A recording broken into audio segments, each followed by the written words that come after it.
प्रभु का धन्यवाद हो क्योंकि परमेश्वर ने और दिन हमें इस प्रकार इस शरीर में और इस संसार में दिया है ताकि हम उनके वचनों को अध्ययन कर सकें और उस वचन को सीख कर अपने जीवन को उसकी इच्छा के अनुरूप परिवर्तित करते हुए व्यतीत कर सकें। इसलिए इस दिया गया अवसर जो परमेश्वर की ओर से है, हम प्रभु को धन्यवाद देंगे।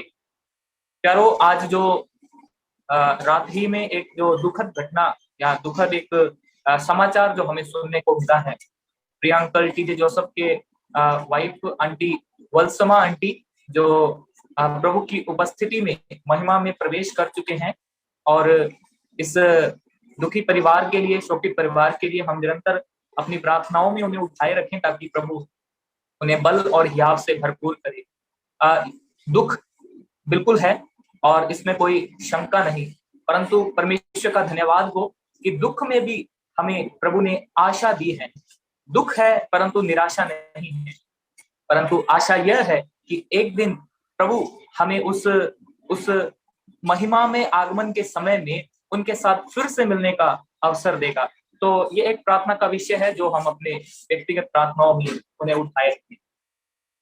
एक और बार मैं प्रभु को धन्यवाद देता हूं क्योंकि जो ये अवसर मुझे दिया गया है परमेश्वर के वचन से बांटने के लिए, ये मेरे लिए सौभाग्य की बात है।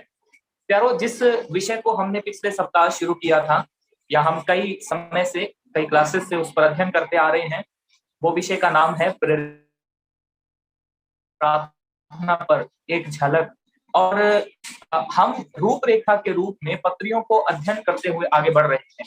हमने सबसे पहले फिलिपियों की पत्री में से देखा और उसके बाद अब हम पहले कुलुसियों की पत्री में से देखा, फिर फिलिपियों की पत्री और अब इफिसियों की पत्री में से हम प्रेरित पौलुस की प्रार्थना पर उस विचारों को कर रहे थे।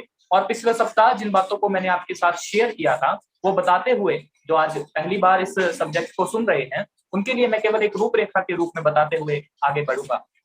प्रेरित पौलुस धन्यवाद देते हुए इस बात के लिए प्रार्थना करता है, इफिसियों की पत्री पहला अध्याय उसके 17 पद में, कि प्रभु यीशु मसीह का परमेश्वर जो महिमा का पिता है, तुम उसे पहचान लो या तुम उसे जान लो। और यही प्रेरित पौलुस की प्रार्थना का मूल विषय हम देखते हैं कि तुम जान लो। प्रेरित पौलुस की मनसा क्या है? प्रार्थना का विषय यह है कि तुम जान लो कि वह परमेश्वर जो महिमा का पिता है, वो परमेश्वर जिसकी महिमा यीशु मसीह है, या वो परमेश्वर जो तेजोमय प्रकाश में रहने वाला, और उस परमेश्वर की जानकारी के लिए परमेश्वर के सन्मुख यह प्रार्थना करता है कि जो कोई यीशु मसीह में है वो परमेश्वर पिता को जान ले। मैं माफी चाहता हूँ, हमारे यहाँ बारिश हो रही है, इसलिए हो सकता है आपको थोड़ा बहुत शोर भी सुनाई दे रहा होगा, इसलिए कृपया उस बात की ओर ध्यान ना दें। तो दूसरी बात, पहला वो कहता है परमेश्वर को पहचान ले या परमेश्वर को जान ले। दूसरा वो कहता है इफिसियों की पत्री पहले अध्याय के 18वीं आयत में, उसकी बुलाहट की आशा, वो परमेश्वर जो महिमा का पिता है उसी परमेश्वर ने बुलाया है, उस बुलाहट की आशा को तुम जान लो। और उसके संबंध में हमने दो बातों को पिछले सप्ताह विचार किया था कि उसके पुत्र में स्वरूप, उसके पुत्र के स्वरूप में होने की बुलाहट, और उसके उस महिमा में देह की आशा की बुलाहट, और उस बुलाहट के संबंध में हमने इन दो बातों को देखा। और प्रेरित पौलुस जो प्रार्थना करता है उन चार बातों के लिए वो कहता है कि तुम इन चार बातों को जान लो। कौन सी चार बातें हैं? पहला, परमेश्वर जो महिमा का पिता, उसे जान लो। दूसरा, बुलाहट की आशा, जो उसकी बुलाहट है उसी की बुलाहट की आशा को तुम जान लो, यानी कि उसके पाठक लोग, विश्वासी लोग जान ले, मैं और आप जान ले।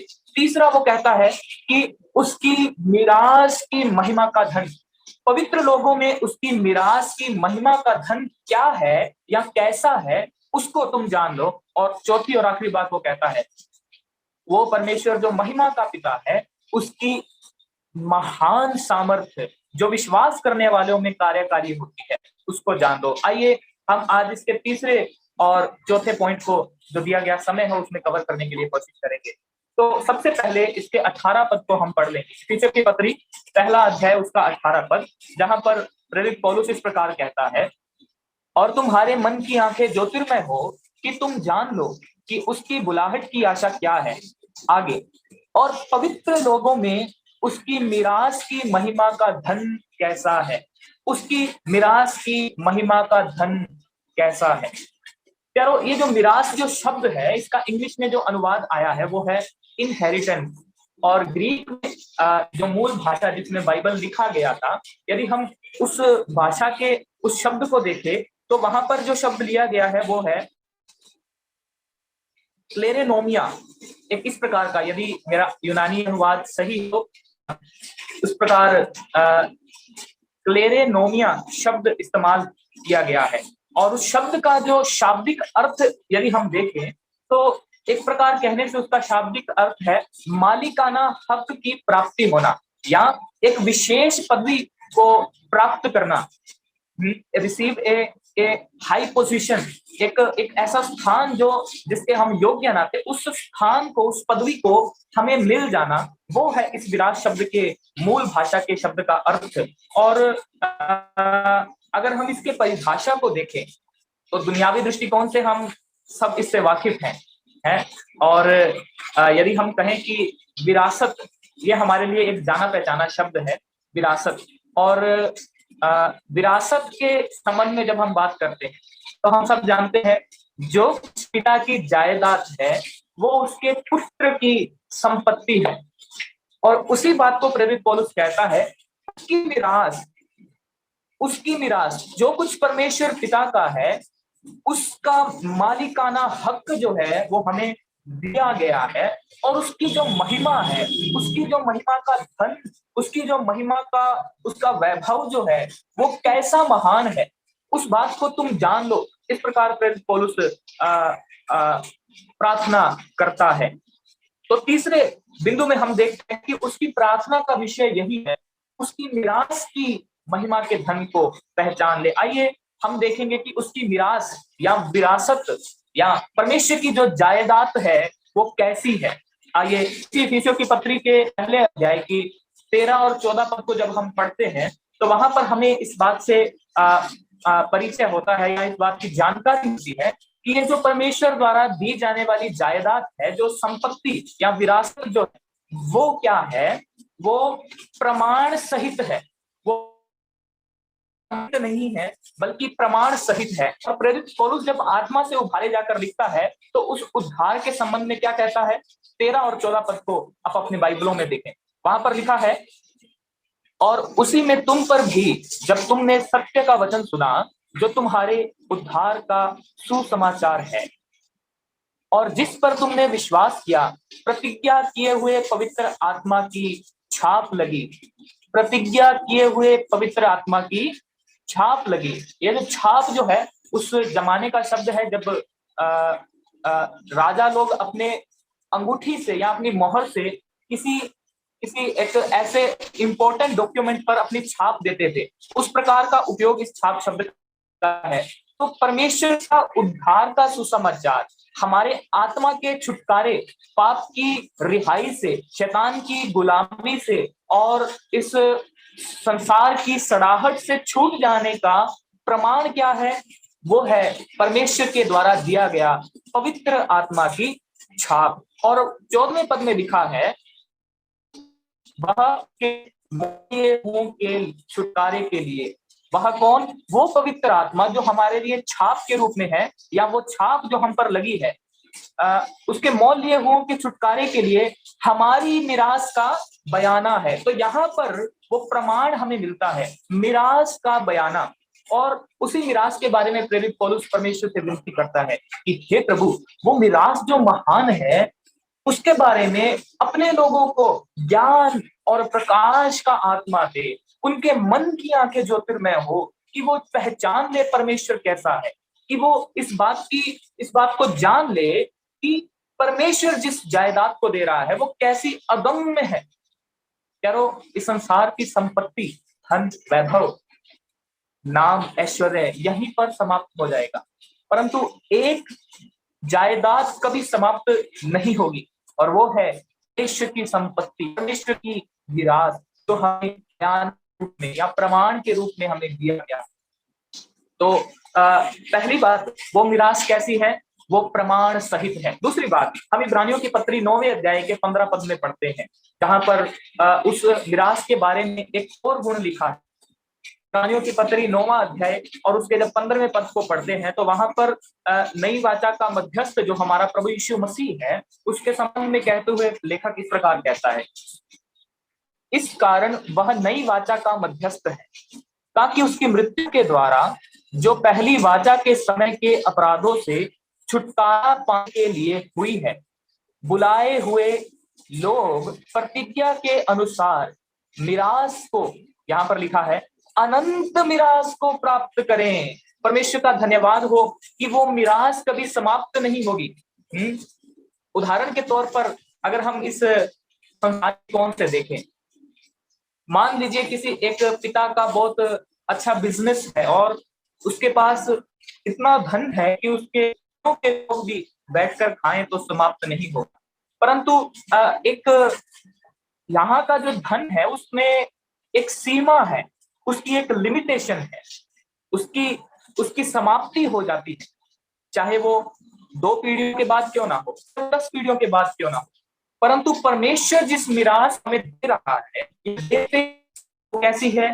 अनंत मिरास है। शब्द में यदि हम कहें तो जैसा वो परमेश्वर है वैसा ही उसकी मिरास है। हम प्रभु को धन्यवाद दें कि उस असीमित क्षमता के लिए जिसके द्वारा हमें उस अनंत मिरास के भागी प्रभु यीशु मसीह की मृत्यु से हमें बनाया है। आइए हम आगे देखेंगे। यह मिरास अनंत मिरास है जो कभी भी समाप्त नहीं होती। ये बात मैं विश्वास करता हूं, जैसा संसार की संपत्ति समाप्त हो जाती है, परंतु परमेश्वर के संपत्ति का समापन कभी नहीं होता, वहां का धन कभी नहीं।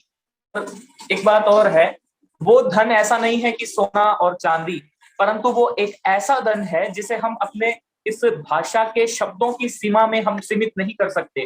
वो हमारे चित्त में भी जो नहीं चढ़ा, एक ऐसे धन के बारे में जिसके बारे में हम विचार भी नहीं कर सकते, प्रभु ने हमें विरासतिया होकर ठहराया है या उसके वारिस होकर हमें ठहरा दिया है। हम कितना प्रभु को धन्यवाद करना चाहिए। और ये सब कुछ जो है उस मध्यस्थ की मृत्यु के द्वारा संभव हुआ, ये हमें मुफ्त में मिला है, ये परमेश्वर का दान है प्यारो। क्या आप इस बात को जानते हैं कि हमें प्रभु ने मुफ्त में ये सब उपलब्ध करवाया है? जो कुछ प्रभु यीशु मसीह का है वो सब एक समय में हमें दिया जाएगा, क्योंकि इसकी प्रतिज्ञा परमेश्वर ने अपने बुलाए हुए लोगों से की है। आगे बढ़ेंगे। हमने देखा ये प्रमाण सहित एक मिरास है, दूसरी बात ये अनंत मिरास है, और तीसरी बात ये अविनाशी मिरास है जिसका कभी नाश नहीं होता। पतरस, प्रेरित पतरस जो है, जो अपने लेखकों को पहली पत्री को लिखते समय अपने पाठकों को वो लिखता है, उसके पहले अध्याय के 4 पद में, प्रेरितों के पहली पत्री उसका पहला अध्याय और उसके 4 पद, जहां पर उस मिरास के कुछ गुणों के बारे में जिक्र किया गया है। वहां लिखा है, अर्थात एक अविनाशी और निर्मल और अजर मिरास के लिए जो तुम्हारे लिए स्वर्ग में रखी है। प्यारो, ये मिरास जो है, ये जो जायदाद जो है वो स्वर्गीय स्थानों में है। और इसलिए इफिसियों की पत्री में प्रेरित आत्मा से उभारी जाकर कहता है कि हमें स्वर्गीय स्थानों में सब प्रकार की आशीष दी, सब प्रकार की आशीष स्वर्गीय स्थानों में आत्मिक आशीषों से तृप्त किया है। और अब उस राशि जो नाश ना होने वाली एक जायदाद, उसके हमें हकदार होकर प्रभु ने बताया। प्रभु को हम धन्यवाद दें। और प्रेरित पौलुस का प्रार्थना का विषय यही है कि तुम उसे जान लो जो परमेश्वर महिमा का परमेश्वर है, आशा को जान लो। और आज हम बात विचार कर रहे हैं उसकी जायदाद या उसकी संपत्ति, उसके द्वारा दी जाने वाली विरासत जो है उसको तुम जान लो। आगे हम इसके इफिसियों की पत्री के पहले अध्याय के 19 पद में चौथे विषय पर भी कुछ बातों को चर्चा करेंगे। आइए निकाले इफिसियों की पत्री का पहला अध्याय और उसका 19 पद।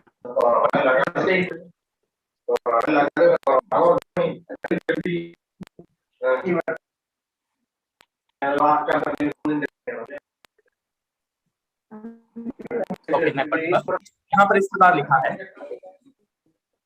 और उसकी सामर्थ्य हम में जो विश्वास करते हैं कितनी है, उसकी शक्ति के प्रभाव के उस कार्य के अनुसार। आगे जो बात पौलुस कहता है उसकी सामर्थ्य को जानने के लिए, पहला वो कहता है कि परमेश्वर को जान लो, दूसरा वो कहता है उसकी बुलाहट को जान लो, तीसरा वो कहता है उसकी मिरास को जान लो, और परमेश्वर का वचन हमें बताता है कि प्रेरित पौलुस की अगली जो मनसा है वो कहता है उसकी सामर्थ्य को जान लो। उसकी सामर्थ्य क्या है प्यारो? उत्पत्ति की पुस्तक से लेकर यदि हम प्रकाशित वाक्य तक एक झलक के रूप में देखें तो वहां पर हम देखते हैं कि परमेश्वर की सामर्थ्य के काम जो है वो अद्भुत है, अद्भुत कामों की सामर्थ्य को रखने वाला परमेश्वर। जब प्रभु यीशु मसीह इस संसार में थे, इस देह में थे, और उस समय में ऐसे ऐसे उन्होंने कर्म किए, ऐसे ऐसे काम किए जिसके द्वारा परमेश्वर पिता की सामर्थ्य को उन्होंने स्थापित किया या दर्शाया। हम जानते हैं जब प्रभु यीशु मसीह अपने शिष्यों के साथ जा रहे थे तो एक जंगल के एक ऐसे स्थान में पहुंचे जहां पर उनके पीछे एक बहुत बड़ी भीड़ थी, और उस भीड़ में वहां पर उनके पास पर्याप्त रूप से खाना नहीं था। एक संसारिक दृष्टिकोण से यदि हम देखें तो उस प्रकार हम समझ सकते हैं कि वहां पर उनके पास कोई आशा नहीं थी कि हम क्या खाएंगे, परंतु उस खाने की चिंता को छोड़ते हुए भी लोग परमेश्वर के पास या यीशु मसीह के पास इसलिए आए ताकि उसके द्वारा किए जाने वाले सामर्थ्य के कामों को देखे। और वहां पर हम जानते हैं 5,000 से भी ज्यादा लोगों को, जो पुरुषों की संख्या 5,000 थी, उससे भी अधिक लोगों को प्रभु यीशु मसीह ने खाना खिलाया।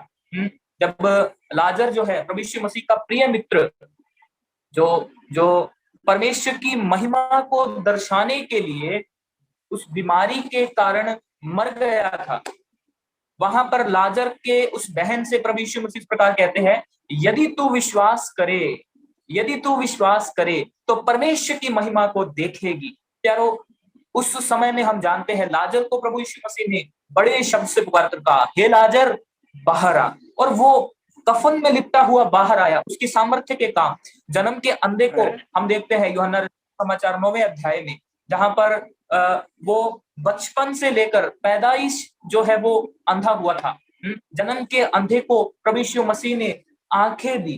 तो उसकी सामर्थ्य के कामों को यदि हम देखें तो ये तो केवल नए नियम के कुछ प्रमाणों को मैं आपको बता रहा था, परंतु यदि हम पुराने नियम के संबंध में जाएं, पुराने नियम में बहुत से अद्भुत काम, बहुत से चमत्कार, चिन्ह प्रभु यीशु मसीह के परमेश्वर के द्वारा जो है उसकी सामर्थ्य को दर्शाने के लिए किए गए।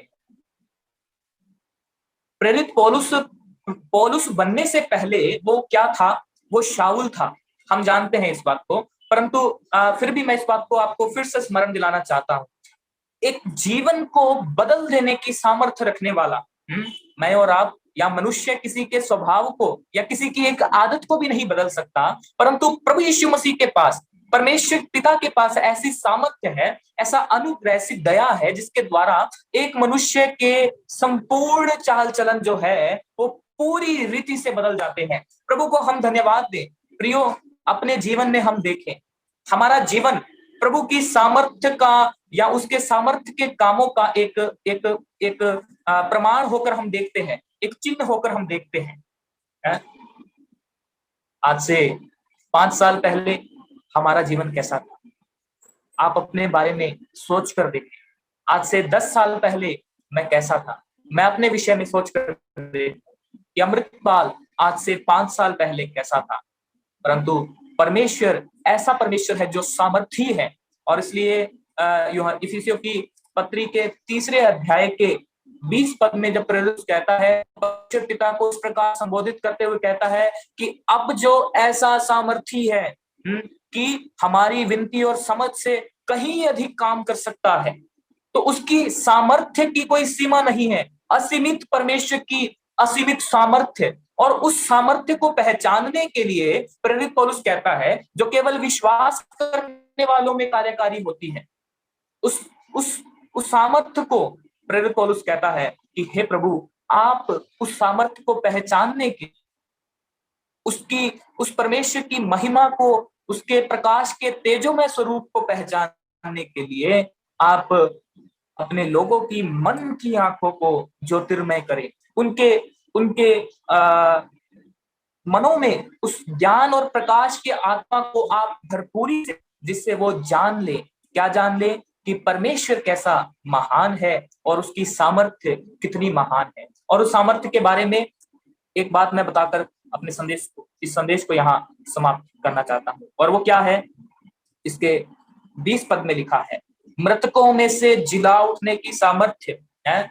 जैसा लाजर के संबंध में हम विचार कर रहे थे, परंतु उससे भी बढ़कर यीशु मसीह के विषय में यहाँ पर लिखा गया है, और वो है जो उसने 19 और 20 मिलाकर पढ़ेंगे, उसकी सामर्थ्य हम में जो विश्वास करते हैं कितनी महान है, उसकी शक्ति के प्रभाव के उस कार्य के अनुसार जो उसने मसीह में किया, कि उसको मरे हुओं में से जिलाकर स्वर्गीय स्थानों में अपनी दाहिनी ओर सब प्रकार की प्रधानता और अधिकार और सामर्थ्य और प्रभुता के और हर एक नाम के ऊपर, जो ना केवल इस लोक में पर आने वाले लोक में भी लिया जाएगा, बैठाया। तो प्रभु यीशु मसीह को न केवल भेजा, न केवल बलिदान होने दिया, न केवल मृत्यु का स्वाद चखकर छुड़ाने की उस योजना को प्रभु यीशु मसीह को सौंपा, बल्कि उस मौत से जीवित करते हुए स्वर्गीय स्थानों में बैठाया। और वहां पर लिखा है, जो मुझे सबसे अच्छा लगता है, सब प्रकार की प्रधानता है, सब प्रकार का अधिकार,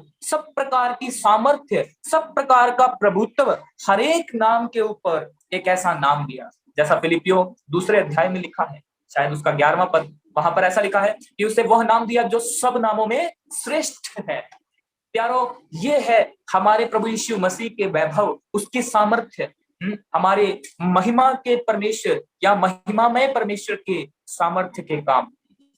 और भी बहुत सारी बातें हैं। हम अगर सुसमाचारों को अध्ययन करें तो वहां पर हम परमेश्वर के सामर्थ्य के कामों को, प्रेरितों के काम में हम बहुत सारी घटनाओं को ऐसा पढ़ते हैं जो उसकी सामर्थ्य के काम प्रभु यीशु मसीह के शिष्यों के द्वारा किए गए। तो परमेश्वर की सामर्थ्य असीमित है। आज वो जीवन को बदल देती है, आज वो एक मृतक को जीवन दे देती है। और इसलिए 2 अध्याय के पहले पद में प्रेरित कहता है कि उसने तुम्हें भी जिलाया जो अपने अपराधों और पापों के कारण मरे हुए थे। तो मरे हुओं में से जिलाने की सामर्थ्य परमेश्वर रखते हैं। और फिलिपियों की पत्री में जब हम पढ़ते हैं तो वहां पर देह के बदल जाने की सामर्थ्य। इसलिए प्यारो, हम अपने जीवन को जांचे परखें।